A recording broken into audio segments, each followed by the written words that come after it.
Hey folks, hope you're well. So today what I want to talk about is we'll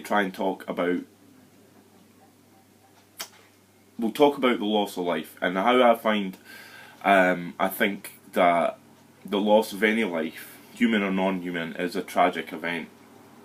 And I don't hold back on what I say on Facebook, and I don't really filter out what I'm saying on these videos.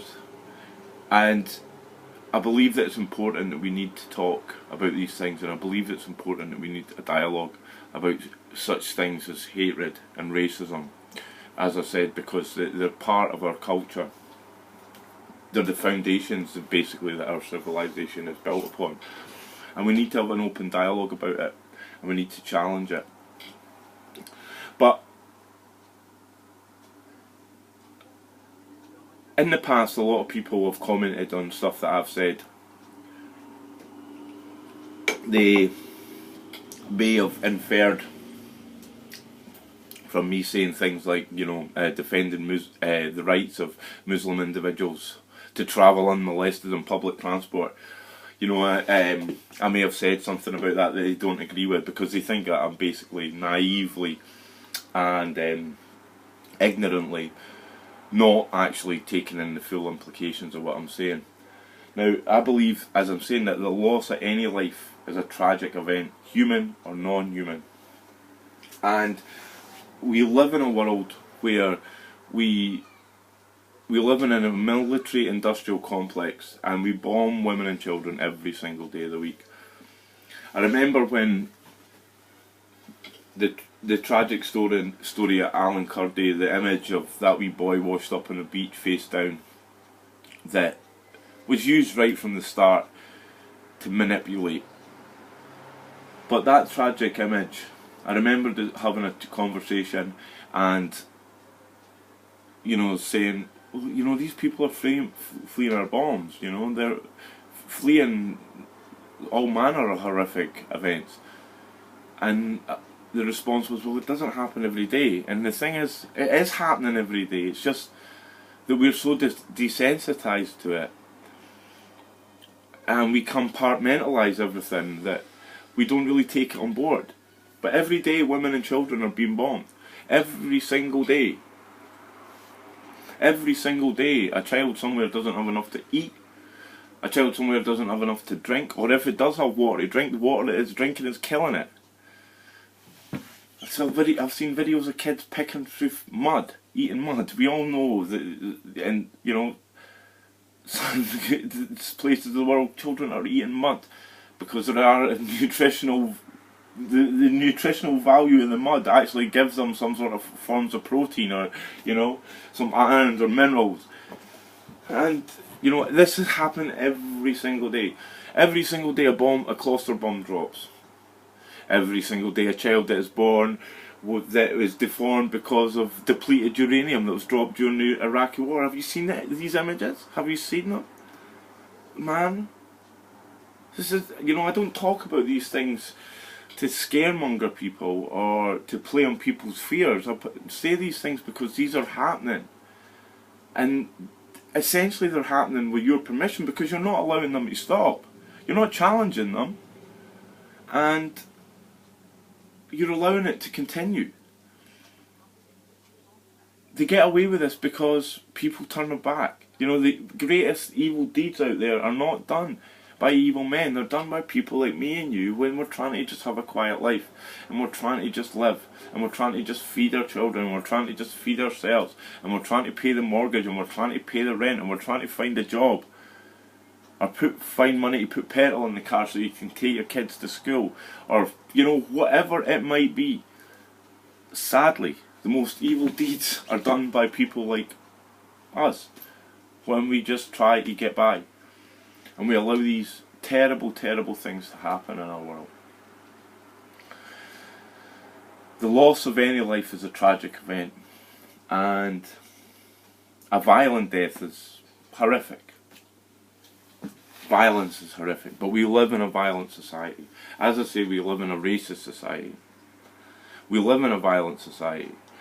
And a very good example, you don't believe in the violence? The clothes you're wearing, the cheap clothes, how were they produced? You know? How this device that I'm recording this video on, you know, somewhere in China, there are people that are building these devices or are employed making these devices, and there's nets around the building to stop them committing suicide because their lives are horrendous. That's violence. So when violence is everywhere in our lives, we don't pay our rent, what happens? We don't pay our mortgage, what happens? We're hungry. We go to the supermarket and we take some food.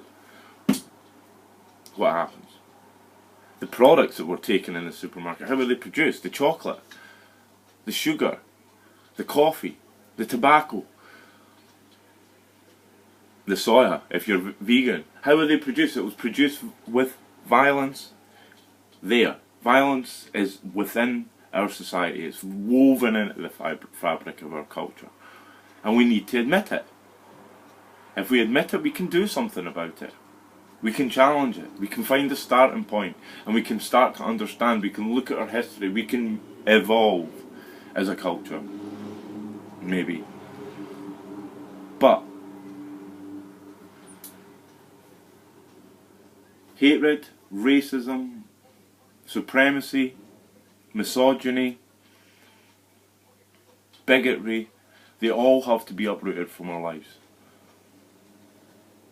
And not in an intellectual, oh that would be nice kind of way if we could live with that, but secretly I still kind of harbour angry thoughts to my Muslim neighbours.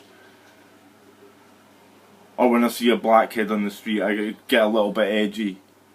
You know, you have to uproot racism from your life. Don't listen to the fearmongers. Look at the children, man. Watch children playing. See how humans really interact with one another. We're social animals, we're selfish animals. We live in a culture that promotes and rewards selfish behaviour and ignores the social aspect. We need to, good cultures are based upon that one simple paradigm. Selfish behaviours are not rewarded. Social behaviours, inclusive behaviours are. Behaviours that benefit the entire group as a whole are rewarded. Behaviours that benefit the individual and no one else are not rewarded. They're shunned. But look at our society. How do we do it? What do we do? Do we reward selfish or social behaviours? Do we teach children selfish or social behaviours? Do we raise our children based on behaviourist philosophies that were developed during the Victorian era, basically just to mould good workers and good citizens? I don't know. I think the answers are pretty simple though. So, all life is valuable. The loss of any life is a tragic event.